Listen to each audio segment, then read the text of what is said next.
Let's switch gears a little bit and talk about social media. How do you, as recruiters, use social media? What do you look for? Do you search candidates on their social media profiles? What do you look for? What mistakes can they make?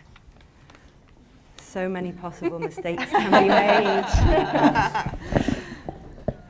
Yeah, I mean, I think that's the biggest warning. And if you're starting to apply for jobs, Google yourself, scour the internet for any mention of your name, and make sure whatever is out there represents what you want to be represented as.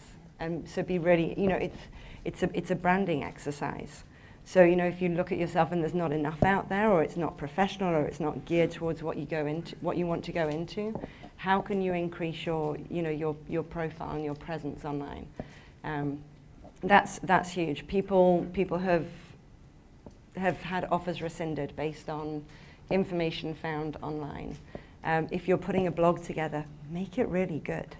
Because that, again, if you put a blog on your resume and then somebody looks at the blog and it's like, not very well put together, that's going to be, you're not even at net even that, and that's a negative, not a positive, or not even an even. So just be incredibly mindful of all the pictures that you allow to be posted, what access you give. I cannot overstate that piece enough.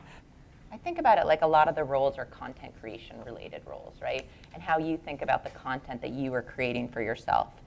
Especially in all of our companies are very, very digitally forward, right? So if you're coming in, you're sort of an expectation that you're probably very good in the digital world in some way. Now, you don't have to be on every platform, excellent at everything, but you may have a strategy where you pick and you say, like, Instagram is my thing, right? Or Twitter is my thing, or whatever it is. I think owning that presence and putting yourself forth in whatever story you're trying to tell the world about yourself, whether that's for professional purposes or otherwise, I think can go a long way, again, if you take that seriously.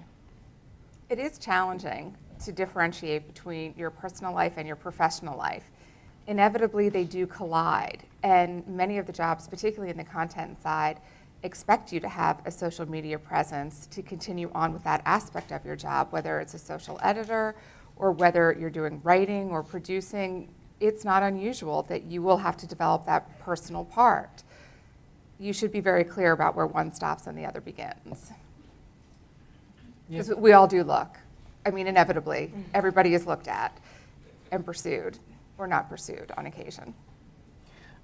Yeah, I mean, it depends on the role that you're looking for. So if you're looking to join Cosmo, for example, then your social media should be focused on the content that Cosmo is putting out there. So you want to make sure that your social media interacts well with whatever brand that you're interested in pursuing.